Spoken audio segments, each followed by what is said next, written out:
নমস্কার বন্ধুরা, আবারও চলে এসেছি একটা নতুন রেসিপি নিয়ে। আজকের বানাবো পটলের ভুজিয়া। তোমরা পুরো ভিডিওটা দেখতে থাকো। পটলগুলোকে এরকম কেটে নিয়েছি, কেটে নিয়ে ধুয়ে নিয়েছি। একটা স্লাস নিয়েছি আর একটা থালা নিয়েছি। এটাকে ঘষে ঘষে ঝুড়ি ঝুড়ি করে কেটে নেবো আগে। এটা কিন্তু খেতে খুব ভালো লাগবে। এরকম করে ঝুড়ি ঝুড়ি করে দেখো, এরকম করে ঝুড়ি ঝুড়ি করে আমরা সব পটলগুলোকে কেটে নেব। পটলগুলোকে দেখো আমরা কেটে নিয়েছি স্লাসের সাহায্যে। আর উপকরণটা কি কি লাগবে দেখো, কালো জিরে নিয়েছি 1 চামচ মতো, আদা রসুন বাটা 1 চামচ মতো নিয়েছি, এখানে 2টো শুকনো লঙ্কার কুচি নিয়ে নিয়েছি, আর কিছুটা পেঁয়াজ নিয়ে নিয়েছি। কড়াইটা বসে আমি গ্যাসটা জ্বালিয়ে নিয়েছি, তেল দিয়ে দিলাম।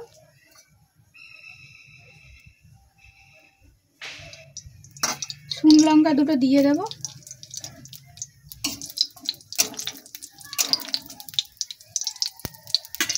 ওর ওপর 1 চামচ কালো জিরে দিয়ে দেবো,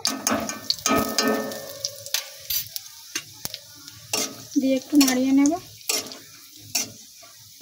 যখন এটা ভাজা ভাজা হয়ে যাবে আমরা পেঁয়াজ কুচিগুলো এর ওপর দিয়ে দেব। ভাজা ভাজা হয়ে গেছে, পেঁয়াজ কুচিগুলো দিয়ে দিলাম।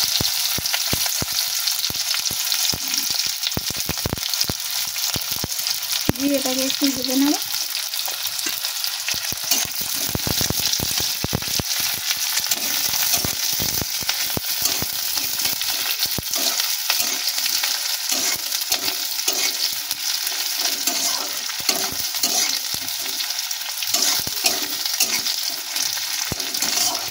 পেঁয়াজটা হয়ে গেলে 1 চামচ রসুন বাটা ছিল দিয়ে দেবো। দিয়ে এটাও ভেজে নেব।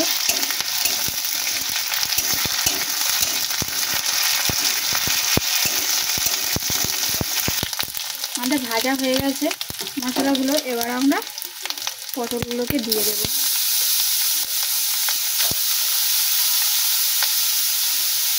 পটলগুলো দিয়ে দিয়েছি, ওপর থেকে একটু লবণ দিয়ে দেবো স্বাদ মতো, দিয়ে এটা নাড়িয়ে নেবো ভালো করে।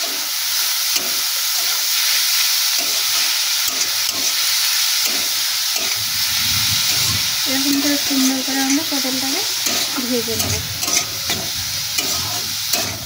একটু ঢাকা দিয়ে রেখে দেবো, যেহেতু আমরা দিয়ে। এবার আমরা ঢাকাটা খুলে নেব। দেখো জলটা দিয়েছি, লবণটা দিয়েছিলাম বলে এই জন্য আমাদের একটু জল উঠেছে। একটু জল দেখো। এবারে একটু ওপর থেকে মশলাগুলো আমি অ্যাড করব।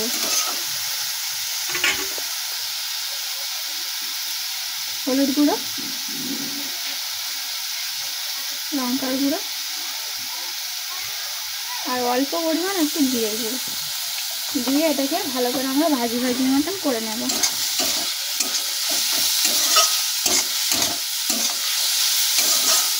গরম গরম ভাতের সাথে কিন্তু এটা খুব সুন্দর লাগবে। যারা পটল খেতে চাও না তাদেরও কিন্তু এটা দিলে বুঝতেই পারবে না যে এটা পটল ভুজিয়া। এটাকে আমরা ভালো করে আবার ভেজে নেব। করে এক পিঠ আমাদের ভাজা হয়ে গেছে, করে উল্টে পাল্টে সুন্দর করে আমরা ভেজে নেব। কিন্তু এটা যত ভালো ভাজা হবে তত কিন্তু খেতে খুব সুন্দর লাগবে। এটা কোনো পুর করেও কারোর সাথে করলে, এটা সিঙ্গাড়ার পুর বা অন্য কিছু পুর করে যদি তোমরা খেতে চাও তাও কিন্তু। দেখো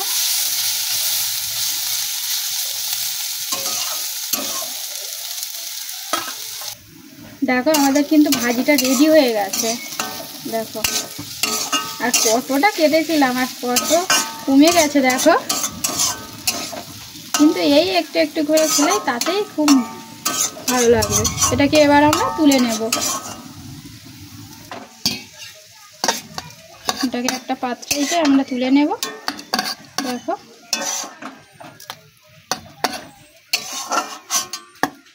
দেখো আমাদের ভাজিটা রেডি হয়ে গেছে আর খুব সুন্দর গন্ধ বার হচ্ছে। এটা গরম গরম ভাতে খুব সুন্দর লাগবে খেতে।